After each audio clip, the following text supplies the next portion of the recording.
Welcome to the How of Business with your host, Henry Lopez, the podcast that helps you start, run, and grow your small business. And now, here is your host. Welcome to this episode of the How of Business. This is Henry Lopez, and my guest today is Daniel Hieber. Danny, welcome to the show. Thank you. Appreciate it. This is going to be exciting. This is a completely different topic than I've ever addressed over 400 plus shows or episodes rather on this show. So I'm excited to have this conversation, Danny. Danny or Daniel is going to share some of his knowledge on linguistics or of linguistics, which is, to put it at a very high level, the study of human language. And particularly, we're going to talk about it in the context of small business, including how our first impressions upon our customers, our clients, maybe a prospective employee or the other way around, how that influences, how it might be influenced by our accents, for example. So a lot of very interesting things there that we're going to explore with Danny. To receive more information about the How of Business, including links to the show notes page for this episode, and how you can continue to support my show and receive exclusive content and discounts through a Patreon membership, just visit my website at thehowofbusiness.com. So let me give you a little bit more background on Danny. Danny Hieber is a research linguist working to document and revitalize endangered languages while studying the crosslinguistic patterns, whatever the heck that means, that we see across the world's languages, kind of the things that we have in common across languages. Right. He works primarily with the, this one I need some help pronouncing, but I think it's Chitimacha Tribe. Is that right? Yep, exactly. Yep. So he works primarily with the Chitimacha Tribe of Louisiana to help them revitalize their once-dormant language. Daniel earned his PhD in linguistics from the University of California, Santa Barbara. And prior to graduate school, he worked for Rosetta Stone's endangered language program to create language learning software with Native American language communities. Daniel lives in Edmonton, Alberta, Canada. So once again, Danny, welcome to the show. Thank you very much for having me. I'm excited to be on.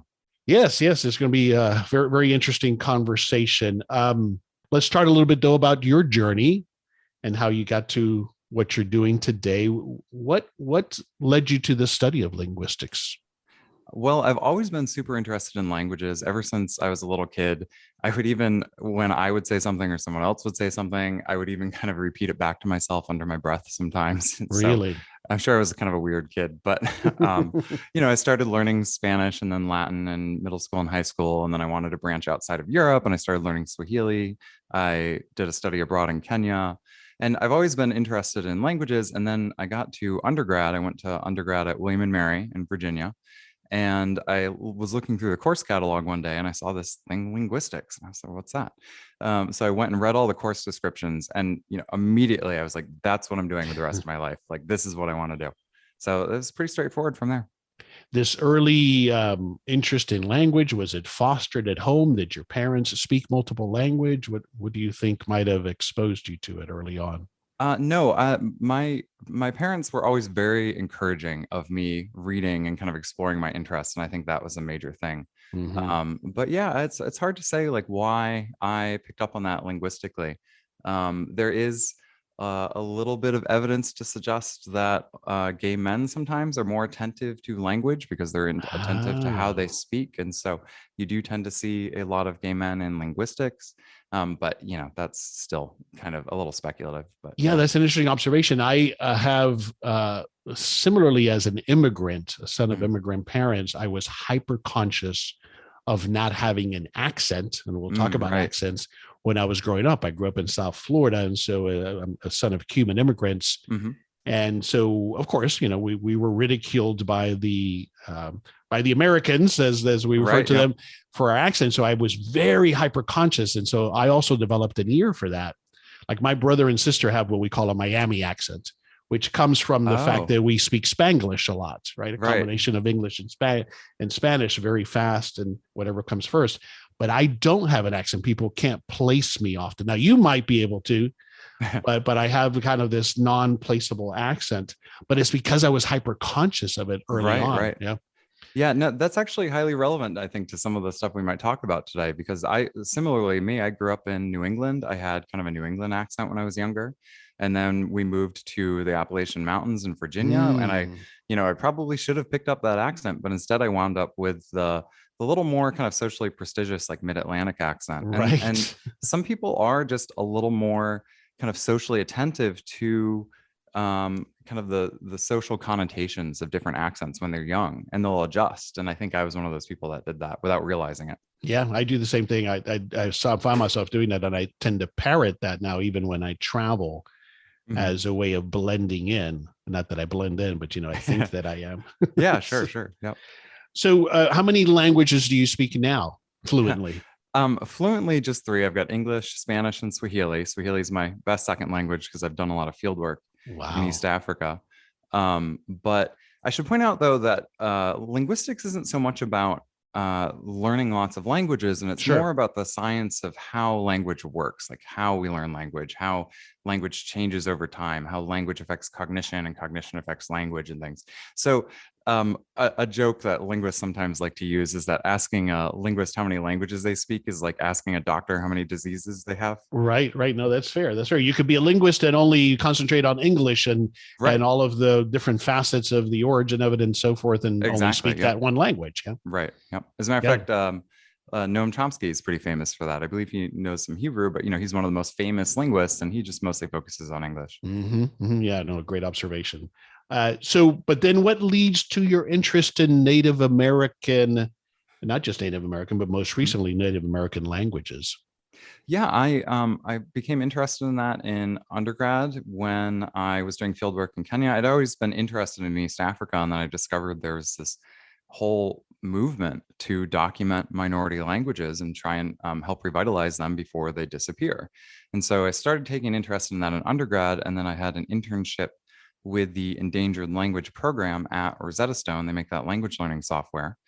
And it just so happened right after undergrad, a position opened up, and I was Hmm. able to work there for 5 years. We worked with the Navajo, the Chitimacha in Louisiana, which is how I got involved with that group. We worked with the Mohawk and the Inupiaq, which is one of the Eskimo languages of Alaska. And then later during grad school, I also did some freelance work with them too. And we worked on the Luiseno language, which is spoken in Southern California. Wow. Yeah, I watched your the video. I think it's on your YouTube site Mhm. of your presentation on the Chitimacha language and Oh, the great. the two last known people to speak it, and there's even a little audio tape of them. But fascinating work, and so you're helping them, that tribe, bring that language back. I'm Mhm. curious, with the younger people in the tribe, what is their reaction and response to this? Well, a lot of them, I mean, a lot of them love it. They love the language and culture classes that they have every day in the tribal school. And what's great about it is that the school is they're making it really prominent. It's like part of their everyday, day to day, classroom and schooling and stuff. They're not quite at immersion level yet, but the kids kind of don't think twice about it because it's just there all the time. Like they have exposure to the language for the first time in 90 years, and that's great. We kind of want it so that they're not thinking twice about it. They just take Mhm. the language for granted. That's good. Why, in your opinion and observation and learning, is it important, and what is it that we can learn? Like for them, as an example, Mhm. other than the nostalgia of it, or a sense of pride, what is it that they're learning culturally about themselves by relearning this language? Oh, all sorts of interesting things. So the language also has all these hints of kind of the history of contact between the Mm, languages and peoples in the region. And so there's all sorts of interesting things there. And just in general, like languages often reflect the way that people think about the world a lot of times. Like if you talk about something enough and frequently enough, eventually it becomes kind of routinized and becomes part of the grammar of the language. And so the language reflects some of those ways of thinking down the road. mhm. Um, yeah, and then of course for linguistic science, endangered languages are really, really important too, because they're often like we have really good representation of like one or two, a handful of big language families out there. Like we know a lot about Indo-European, we know a lot about Chinese and Mandarin, and but we know very, very little still about languages from all these other minority language families all over the world. And so every time I start working on a new language, I discover things that I didn't even think were possible in language. So I'm still learning. It's pretty cool. Interesting. In how people could express something or describe something, but also you're getting from that their aspects of their culture that may not have been documented elsewhere. Is that fair? Right. Yeah. I'll give you a real quick example. So in English, we tend to have what's called relative directions, relative directional reckoning. So we say left and right. It's the directions are relative to us and our kind of orientation. But some languages don't do that. Some languages have absolute directions. So instead of saying left or right, you always orient based on some aspect of geography or cardinal directions. So you would say that like the book is upriver from me when it's sitting to the left of you or something like that. And so that reflects this very intimate knowledge of the local environment, and that's been coded in the grammar of the language. So it's just this, one quick example of something that we wouldn't know about if we had never documented those languages. Right. Interesting. Fascinating. All right, let's start focusing it as it relates to business and why this is important and what can we learn from it as business owners. So let's just start with that higher level topic, as you've done a lot of thinking and sharing of knowledge on this. But what are some of your, to get started, some of your observations about language in business versus in a social context? Well, so I'm actually going to deny the distinction right off the bat. So, okay, fair enough. Business is a social context. And as you're going throughout your day during the workday, you're kind of constantly moving on this continuum between formal and informal register. We talk about register in linguistics, but just kind of like levels of formality. And that varies depending on the context and the person you're talking to. It varies depending on how well you know someone, the type of relationship you're trying to foster with that person, whether it's, a strictly kind of work relationship or if you're more friendly with them. And it can even be like the physical setting and positioning. So a conversation at your desk is very different than a conversation like in a meeting room. And that kind of constructs some of the level of formality that you're making for that conversation. And different speech communities of any size can kind of have different conventions about this too. Like some startups might be very, very informal in how they're talking during the day, right? And others might be very formal, and it might vary by department or company or region or country, and so there are cultural differences involved too. So as you're moving throughout the workday, you're kind of constantly having to be attentive to like, what are the social cues here? And formality is often about creating or maintaining or respecting social distance. And that's a lot of kind of the social work we're doing throughout the day. And for the most part, people tend to be pretty good at this. Like we're very socially hyper-aware animals.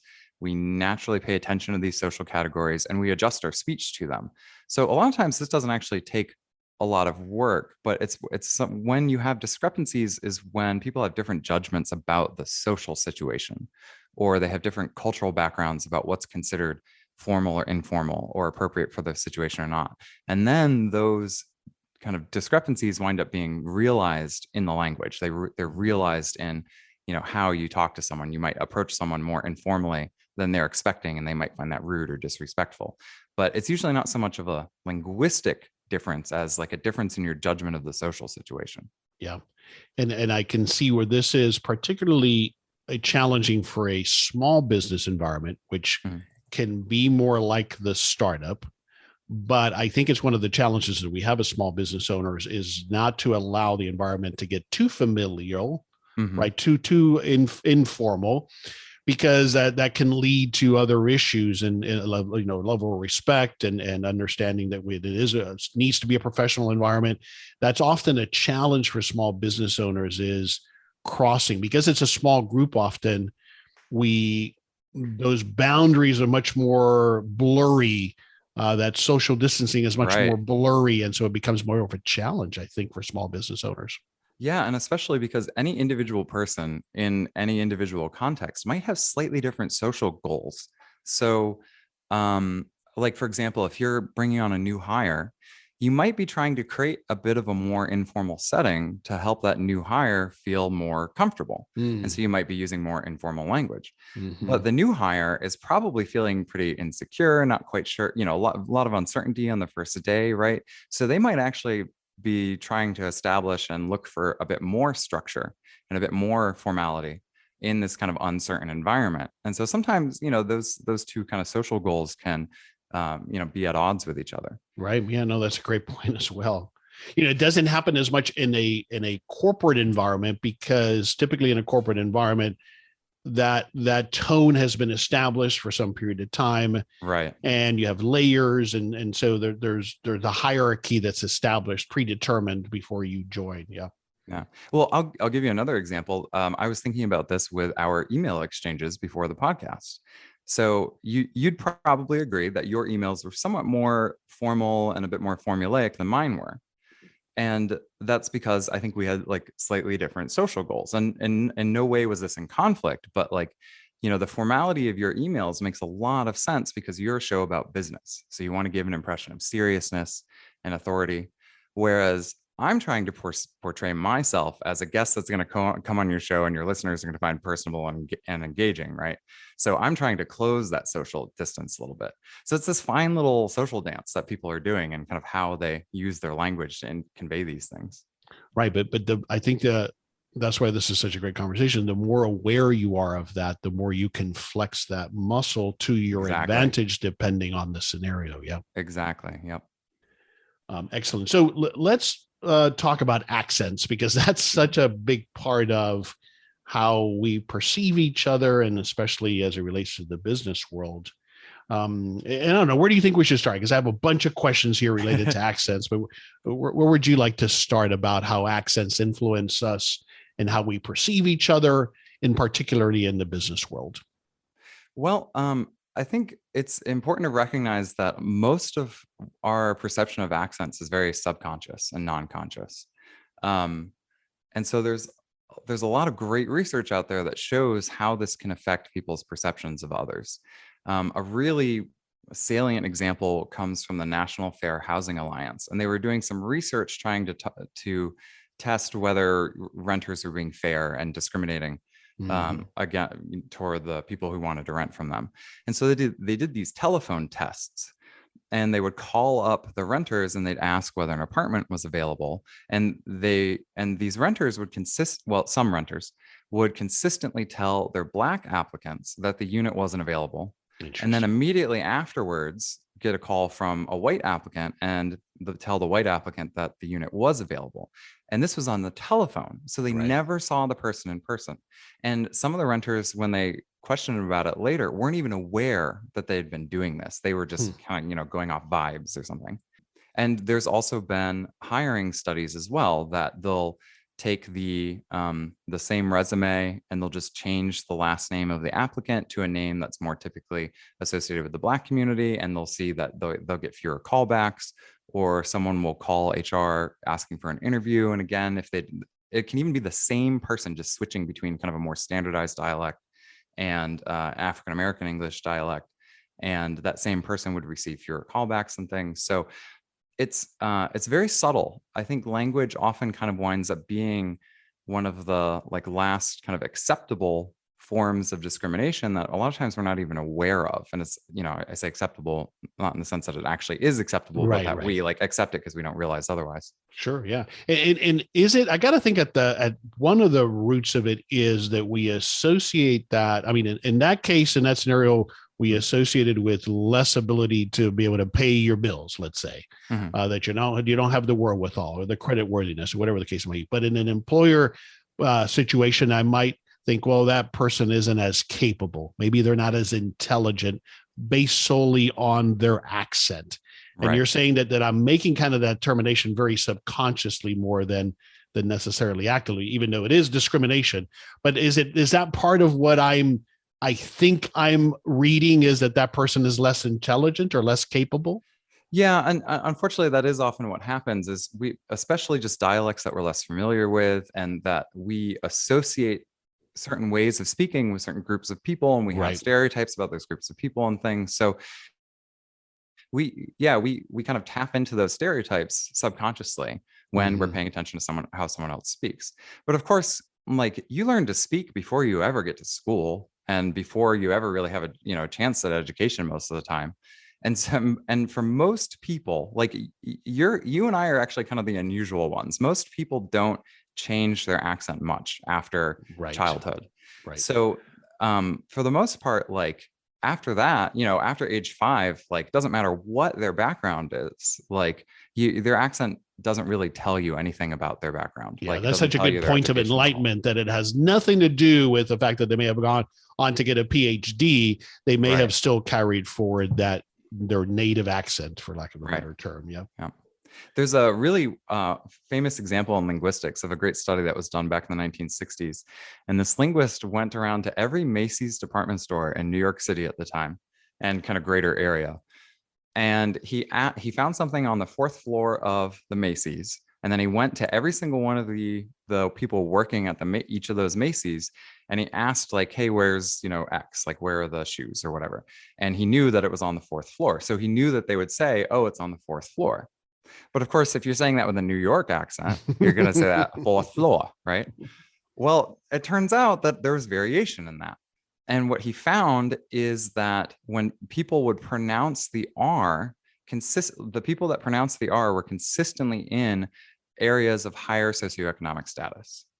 And these dialects with the R were kind of associated with the upper class in New York City, whereas kind of the lower class areas didn't have this R. So it was this really salient, like sociolinguistic feature that people pick up on, or at least in the 60s picked up on in New York. That was kind of a signal of your class and your status. Right.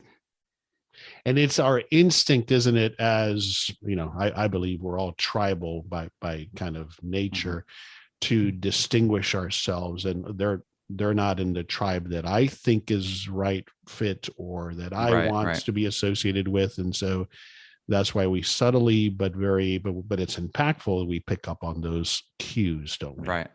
But it's important to remember at the same time that those cues vary depending on your own background. So of course, someone did that same experiment in London, like 10 years later, and found the exact opposite results. Mm-hmm. So someone coming from England who hears that difference in R is going to interpret that entirely backwards from an American who does it. Yeah. So it proves that it's completely on our biases on what that triggers for us based on our upbringing or what we believe or who we associate with or what we've been told are a group of people that might be more or less intelligent or more or less capable. Yeah, exactly. Yeah. And so I like to say that people's attitudes about language are usually never about language itself. You're usually reacting instead to your ideas about the group that you think speaks that way. That's right. And then so that's always a generalization, and that's what gets us in trouble. This is Henry Lopez with a brief break from this episode to share a special offer from our new show sponsor, Roll by ADP.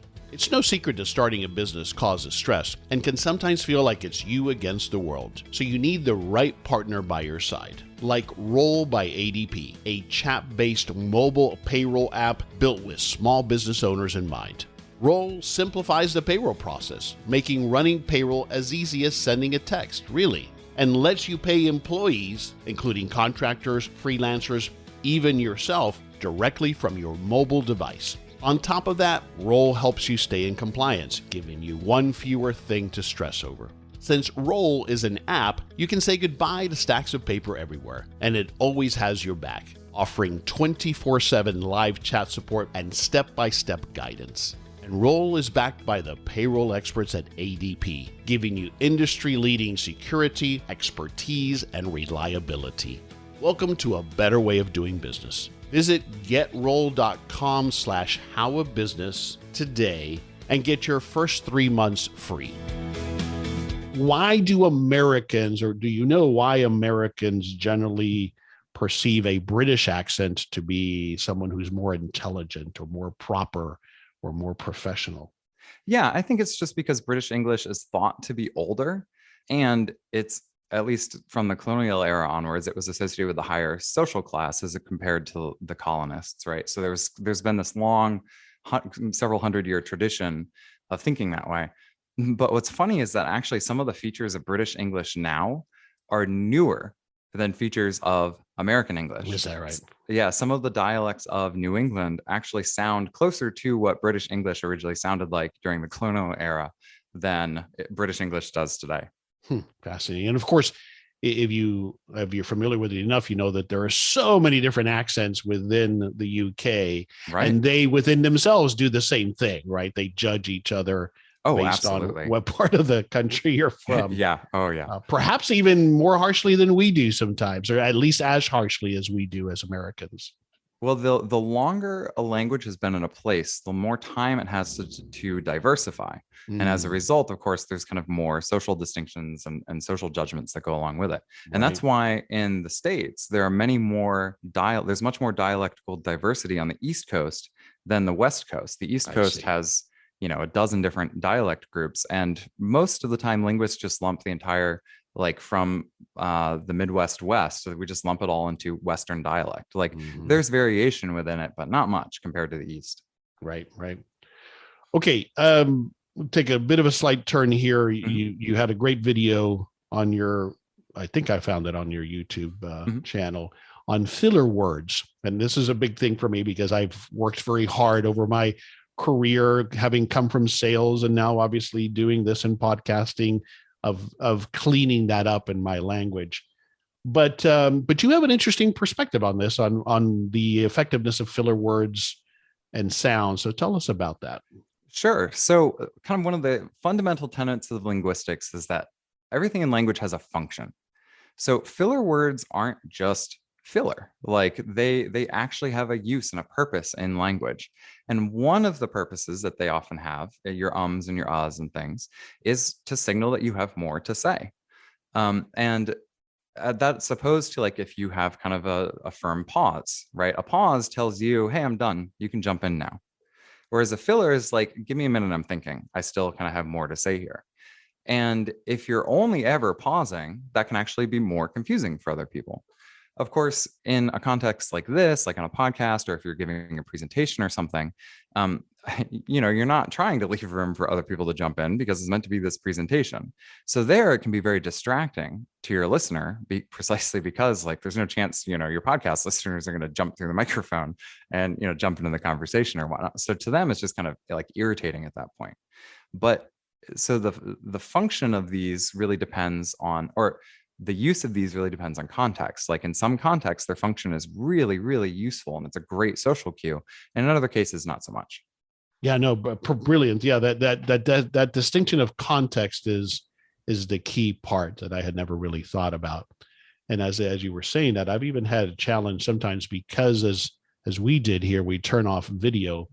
I don't have any visual cues to lean on. So sometimes I've interviewed people where their cadence is a little differently, and I don't know that they're done speaking. And so then I interrupt, And so that would have been a time where a filler word or sound would have helped me as the other party in the conversation know that you were done, and then I could speak. Yeah. Well, you touch on a really interesting and important issue, and I think this is actually very important in business contexts, is people have different preferred communication styles. And this is partly a personal preference, partly a cultural preference, and a regional preference. So Deborah Tannen, in this great book, Talking from 9 to 5, Women and Men in Work, she talks about the difference between what she calls high considerateness conversation styles and high involvement conversation styles. So high involvement styles,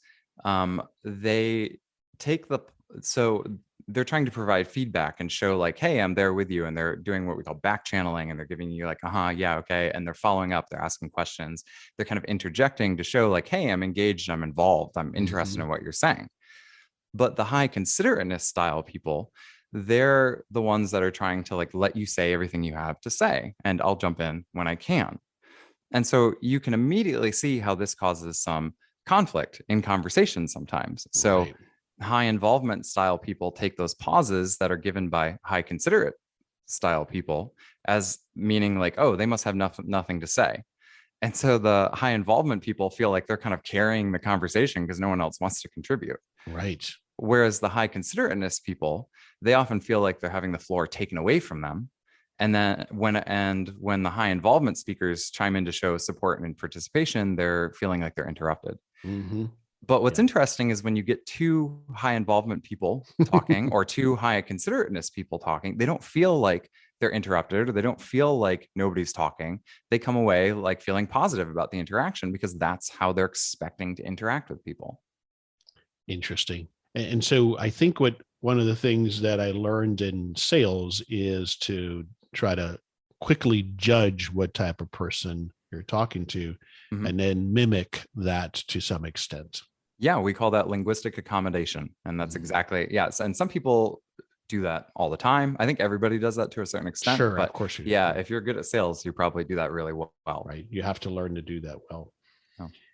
Southern accents, we alluded to other accents in the United States, but Southern accents are another one of those that, as you've shared, some of us can have a negative perception of a Southern accent, right? Right. Yep. And I think that just has to do with historical disparities between, industrialization in the North versus the South. I mean, most of the time, these kind of attitudes we have about language go back way further than we realize. Like they've been latent for, hundreds of years. So, we're still kind of seeing the results of that today. But don't you think you mentioned it as well? Don't you think that we've had a similar I'm generalizing, a similar reaction to a heavy New York accent or Brooklyn accent kind of can generate some of the same thing, or is it not? No, that's absolutely true. And I think a lot of it is just kind of a matter of exposure. Like generally the thickest New York accents or kind of the thickest Southern accents are from areas that aren't, they might be more rural or they might be kind of more, poorer neighborhoods, kind of lower class, right? So they're not the people that are, as like physically mobile. They're not the people that are going to be maybe, in the media spotlight as much, right? So we just oftentimes don't have as much exposure to these dialects, these accents. And so we find it unusual. We find it weird. And we also associate these dialects with poor neighborhoods or rural areas. And so we think of them as uneducated and backwards and things. But it also comes back to the point you made about formality or the lack thereof. And I think that sometimes for me, what I might be listening for is if I'm hiring someone for a particular position that and certainly is going to be customer facing, that I tend to look for someone that speaks more like me. And I know that's wrong. And I try to overcome that prejudice. But nonetheless, the way I look at it is, well, this person is going to be representing my business. Therefore, I don't know that they're going to be as effective as communicating if they've got this heavy accent that I perceive in a certain way. What would you say to me about my perception that that's going to be an issue and them communicating effectively on behalf of my business? Well, it's a legitimate concern. Like that's not something that I would want to downplay, right? And because everybody has these kind of attitudes about language, like we're having this conversation and it's good to be aware about these things, but most people aren't. Most people have never heard of linguistics and the idea that there is variation in language and that's okay, right? So most people have attitudes and ideas about what's considered kind of standard English. And there is an idea of like general American or kind of standard American English. The thing is this is like an artificial variety that nobody actually really speaks naturally. It's like that media English. It's this very much constructed thing, but people can be trained how to speak that way. That's what broadcasters and people in the media do. Like and probably you yourself, like you've changed the way you speak. So people can be trained to speak in a way that's perceived as being kind of standard, even though nobody actually speaks this standard. Right. Yeah. And the other thing with this is that there's also, everybody has like a linguistic repertoire of the varieties they can speak. We're not just stuck necessarily with one dialect. Like I'll slip into my Appalachian English when I'm back home but I'll be speaking kind of more mid-Atlantic English when I'm giving a presentation at a conference. And so if you find someone that has like a larger linguistic repertoire and can kind of, like you said, do linguistic accommodation and kind of meet your client or the other person you're talking to at kind of their comfortable accent or conversation style, then that's going to be someone that's a lot more useful to your business and a lot more versatile linguistically. Yeah, I think that's often referred to as code switching. Is that right? Is that a term that's used? Yeah. Code switching usually refers to between different languages. We also talk about style shifting, right? And then also just kind of like accent accommodation. So if we flip it from that prospective employee, what advice do you give to someone who does have one of these accents that might be perceived wrongly? So, I want to make sure everybody listening understands. I realize that it's wrong to judge someone by their accent. I get that. And I try very hard not to, but nonetheless, it's our natural tendencies. And that's what we're talking about. So if we're looking at it from the prospective employee perspective, what do you recommend to someone who does have one of these heavier accents that they should do? I mean, one of the things that comes to mind, Danny, is that I am conscious in the interview process and that I show that I can be formal despite my accent.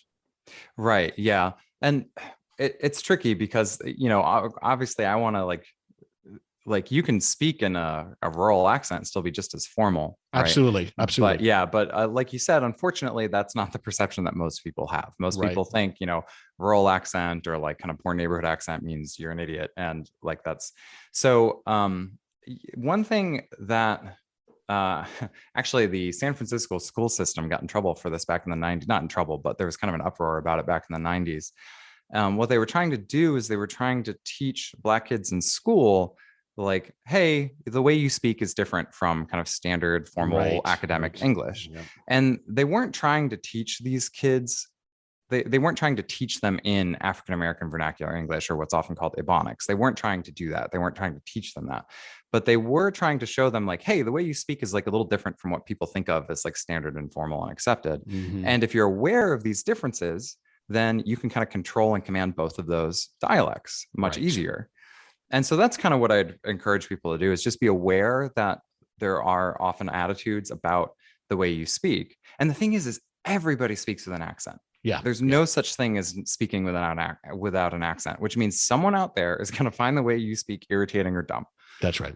And so if you're aware of that and you're aware of, like kind of the range of features and the different kind of grammatical constructions that you use versus other people use, like that helps you, and it grows your linguistic repertoire. It can make you able to kind of better move between these different social situations. Which brings me to the point that at the end of the day, regardless of our accents, if we can communicate effectively, if we can get across our point or the message or whatever it is that I'm selling or communicating, if I can do that effectively, that's what's most important. Yeah. Yes, absolutely. Yep. And we can do that in very different styles and in different accents. Now, I may have to follow a particular script that my employer asks me to follow, sure. but that's okay as long as I communicate it. And I find that sometimes with these accents, and maybe I'm generalizing, sometimes the story, like, for example, just to pick on Southern, if you take a Southern accent, I associate it with great storytellers, right? Yeah, right. And so if you channel that the right way, it can be an advantage as well. Oh yeah. I mean, I do a lot of TikTok videos, and that's kind of the one thing. You tell a good story that's going to engage people. Like you do that in kind of a traditional, Southern storytelling style, with or without the accent, like that's going to be a viral video for you. It's going to go great. That's right. All right. You touched on it at the beginning, and I can't go without talking about the so-called mid-Atlantic accent. And it has always fascinated me, the origins of that. And so introduce it, if you will, the so-called mid-Atlantic accent. So there are actually two different things known as the mid-Atlantic accent. Oh, okay. The first one is this really interesting kind of mix of American English and British English that was used in the early film industry in like the 1930s and earlier. And that's the one I was referring to. Yeah. Mm-hmm. Yep. And to be honest, I'm not 100% sure where that comes from. I think that might just be a result of kind of maybe the prestige of British English at the time and in the media. So, and actually what's interesting about that too, is I went to grad school at University of California, Santa Barbara, and Santa Barbara was actually where that early film industry was before it moved down to Hollywood. Yeah. So some of that, we got to learn about some of that history in the area. It was really fun. But the other mid-Atlantic dialect is the one that's in kind of the Baltimore, kind of DC, maybe all the way up to Pittsburgh kind of area. And it's actually a pretty small dialect area. But it's the one we associate with like Washington, DC, and the speakers there as kind of like this, because of the prestige of DC and the fact that it gets all this media attention and it's, seen as, this kind of formal place, right? Like the mid-Atlantic dialect tends to be fairly prestigious.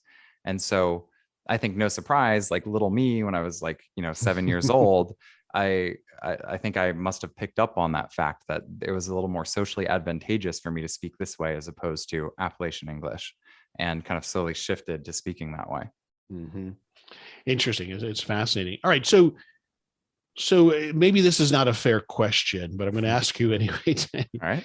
Is there an accent or a way of communicating? Well, that's not right. A way of speaking the language that is most effective in business, or does it depend? And I'm talking about business in the United States, or does it depend? Yeah, and unfortunately, it really does depend. I think about like communication in the workplace, like a little bit like project management. Like if you created a project management plan and didn't create like a flexible timeline and build in some, buffer time for things to happen, it's kind of like you like planning to never have miscommunication in the workplace and never have communication differences in the workplace. So I think like the best piece of advice I can give is to just anticipate that there are going to be differences in communication style and dialects, and to the extent you can, just like be willing to tolerate those and clarify. That said, I do think one thing that's really important to keep in mind is that there's a difference between literacy and language. So, writing conventions are this abstract formal thing you learn in school after you've learned how to speak. And it's kind of this whole art form to do it well. I know you had an episode with Katie Cronkite recently talking about better writing and how that can lead to better sales and stuff. And that is really important. And a lot of people think that when I'm on here saying kind of there's no wrong way to speak, that applies to writing too. And that's not necessarily the case. Like formal written conventions have a place, and they're very important for kind of, displaying sort of the level of education and authority and prestige of your business and things. So having kind of standardized written conventions, I think, is perfectly reasonable. We expect certain writing styles in a formal context. At the same time, though, literacy is a matter of exposure to and support for educational opportunities. Not everybody has the same kind of educational opportunities. So it's important to remember that someone's writing isn't necessarily a sign of their intelligence either. It probably is a sign of kind of their educational background and how used they are in doing, formal and academic writing and stuff. And that can be very, very relevant to your hiring decisions, of course. But that's also something that can be taught. There are great literacy courses out there that you can ask your employees to take, and they'll be better at writing emails afterwards. Yeah, great points. I think the point about the written communication, one of the ways that I've tried to apply that in some of my business environments is by having templates, for lack of a better term, templates or examples that are the standard for common communications. Right? Yeah, that's a great idea. Definitely. So that sets, to your point, this is how we do this here. This is the type of language we use when we are doing written communications. Yeah. And, just like we were talking about earlier, everyone is, we're members of multiple speech communities, and we have this wide range of linguistic repertoires. So, like demonstrating for someone that this is kind of the speech that we do here, is really helpful for employees, because they learn like, oh, okay, I'm going to communicate in this way in this speech community and communicate in this way when I'm home with my family and stuff. And yeah, we're flexible. We learn these things pretty quick. Mm-hmm. I think, and to summarize here, the other thing we have to be careful with as business owners is that we are not trying to hire people that speak exactly like we do. More important, I think, for me is my customer going to connect, and are we going to be able to communicate effectively with my end customer?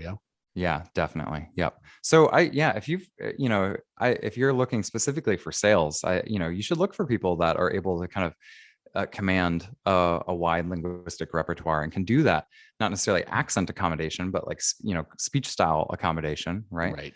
And this often is like an East Coast, West Coast thing. I've heard a lot about this, read a bit, and experienced it personally, moving from Virginia to Southern California.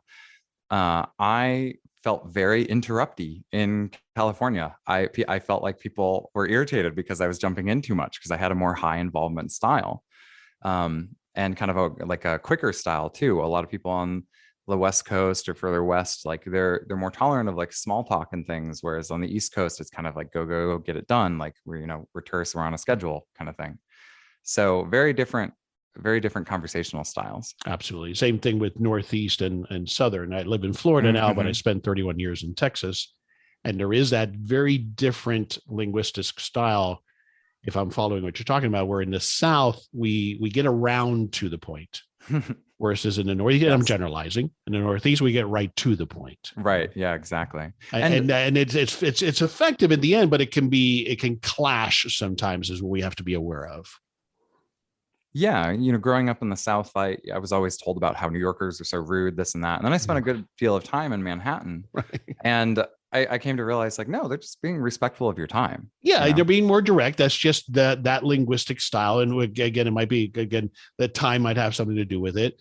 Right. But yeah, it's just an approach. I had this challenge when I was managing a business that I owned in Texas, and our clientele there, when we would have an issue, both my brother and I, because we were from South Florida, which isn't Southern, it's very different, right? South Florida is more New York than it is Florida.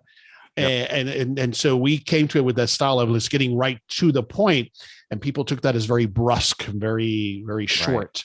Yeah. And so we had to learn to adapt that you don't get straight to the point necessarily. You speak towards it, and then you get to your point, and that you have to adjust to that.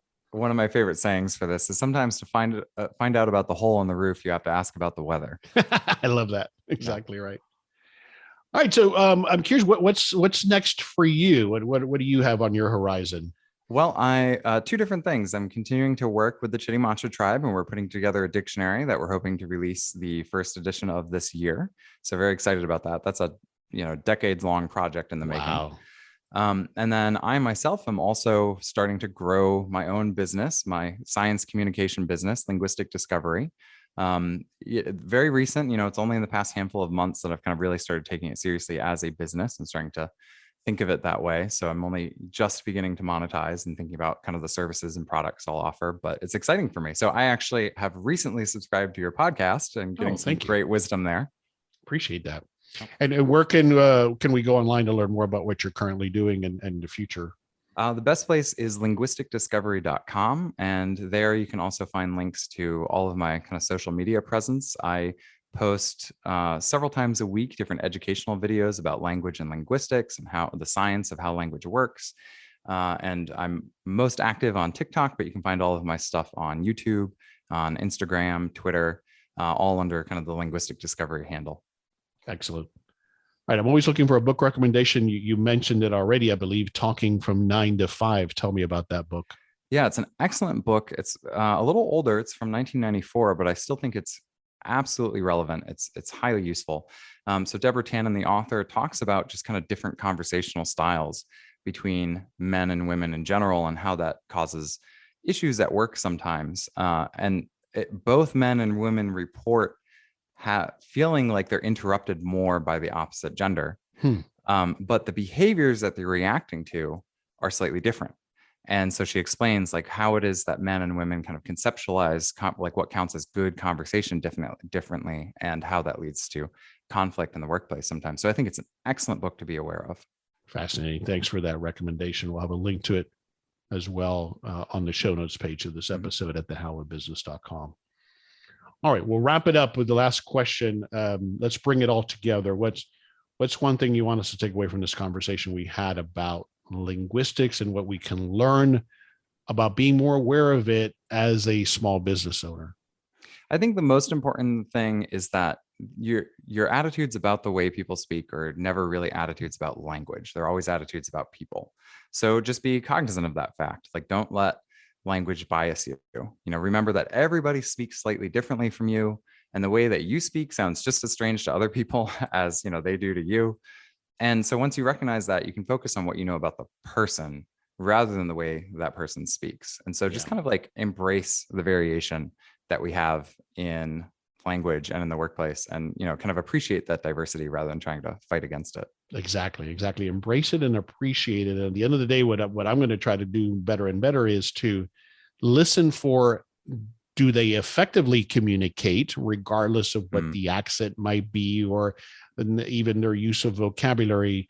can they communicate an idea or a concept effectively, if in fact that's important to the role that I'm hiring them for, right? Right. Yeah, exactly. Yeah. Wonderful. And tell us again where you want us to go online to learn more. Linguisticdiscovery.com. Danny, fascinating conversation. Hope to have you back on to chat some more about this. Thanks for sharing all of this and helping us think through this and being with me on the show today. Yeah, absolutely. It's always a real joy to get to kind of introduce people to language and linguistics and how language works. So thank you very much for having me. My pleasure. This is Henry Lopez, and thanks for joining me on this episode of The How of Business. My guest today again was Daniel Hieber. I release new episodes every Monday morning, and you can find the show anywhere you listen to podcasts, including Apple Podcasts, Google Podcasts, Spotify, and at my website, thehowofbusiness.com. Thanks for listening. Thank you for listening to The How of Business. For more information about our coaching programs, online courses, show notes pages, links, and other resources, please visit thehowofbusiness.com.